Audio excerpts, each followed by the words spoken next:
Hello students, अब हम करेंगे एक्सरसाइज 6.1 क्लास 9 क्वेश्चन नंबर 2। जैसा कि आप देख पा रहे हैं स्टेटमेंट लिखी हुई है। स्टेटमेंट के आधार पर ही हमने लिख लिया है कि क्या क्या दे रखा है। हमें जो आकृति दी गई थी उस आकृति के अंदर एक्स वाई और एम एन ये स्ट्रेट लाइंस थी। यहाँ पर जो एंगल पी ओ वाई है वो 90 डिग्री गिवन है। ए और बी की रेशो जो है वो 2:3 दे रखी है और हमें कौन सी जो है उसका पता लगाना है। तो जैसे कि हमें जानते हैं कि जो भी रेशो दी जाती है हम सवाल को वहीं से शुरू करते हैं। जो भी हमें रेशो दी है उस रेशो को हम मान कर चलते हैं, क्योंकि वो रेशो है एग्जैक्ट वैल्यू नहीं है, तो हम पहले उसकी एग्जैक्ट वैल्यू को मान लेते हैं। हमने मान लिया ए। अब जो ए मानना है तो जो भी रेशो है उसके पीछे एक्स लगा देंगे। बी मानना है तो जो भी रेशो है उसके पीछे एक्स लगा देंगे। हमने मान लिया है कि ए जो है वो 2x है और बी जो है वो 3x है।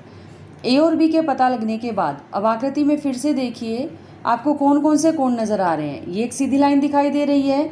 इस सीधी लाइन पर ये तीन कोण मिल करके, ये जो तीनों कोण हैं ये तीनों कोण मिल करके 180 डिग्री का कोण बना रहे हैं।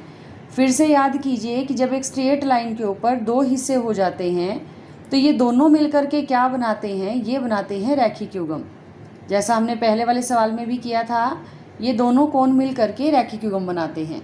अब यहाँ पर ये ए और बी मिल करके एक कोण लिया जा रहा है रैखिक युग्म के लिए, और जो पी ओ वाई है वो 90 डिग्री जो है वो दूसरा कोण लिया जा रहा है। तो हमने क्या कहा कि जो हमारी आकृति है उस आकृति के अंदर कोण ए बी, जिसको हमने एक सिंगल कोण माना है यानी पी ओ एक्स की जगह इसको लिया है, और 90 डिग्री ये मिल करके कितने हैं, 180 डिग्री हैं।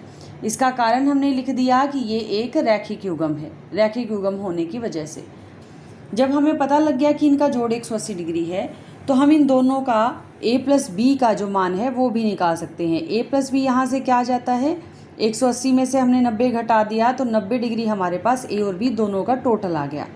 अब ये दोनों का टोटल है, अकेला a और अकेला b कितना है वो हमें नहीं मालूम। उसको निकालने के लिए हमने क्या किया, जो हमने ये मान रखा है a और b वो रख दिया, 2x और 3x।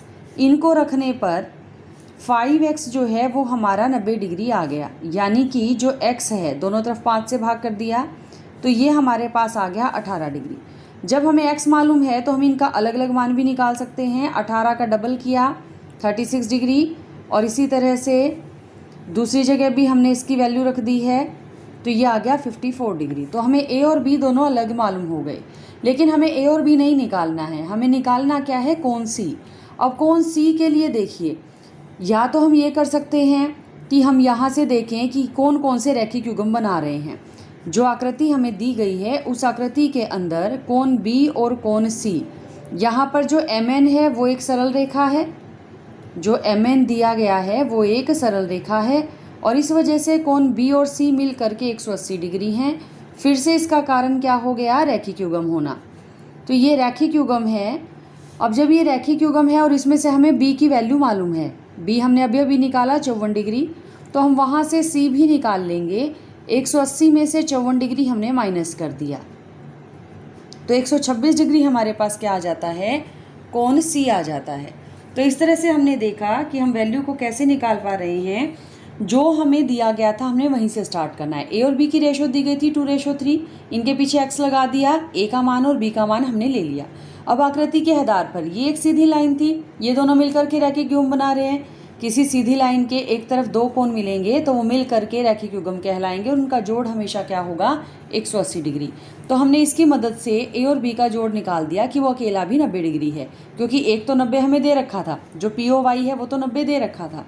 अब a का जो हमने मान लिया था, b का जो मान लिया था वो हमने रख दिया, इसका प्रतिस्थापन किया, x 3 बार x 2 बार कुल मिलाकर x 5 बार, तो ये 90 डिग्री के बराबर है। तो एक x जो है वो 18 डिग्री के बराबर है। अब हमने a का मान निकाला क्योंकि वो x का डबल है, b का निकाला वो 3 गुना है, तो हमें 18 के लिए मदद से a और b की वैल्यू मिल गई 36 डिग्री और 54 डिग्री। अब फिर से हमने देखा कि ये तो एक सीधी लाइन है, सीधी लाइन के इस तरफ दोनों कोनों का जोड़ जो है 180 डिग्री होगा। ये फिर से रैखिक युग्म थे, इनमें से हम b निकाल चुके हैं तो c के लिए 180 में से उसको माइनस कर देंगे। तो इस तरह से हमारे पास ये जो दूसरा सवाल है वो समाप्त होता है।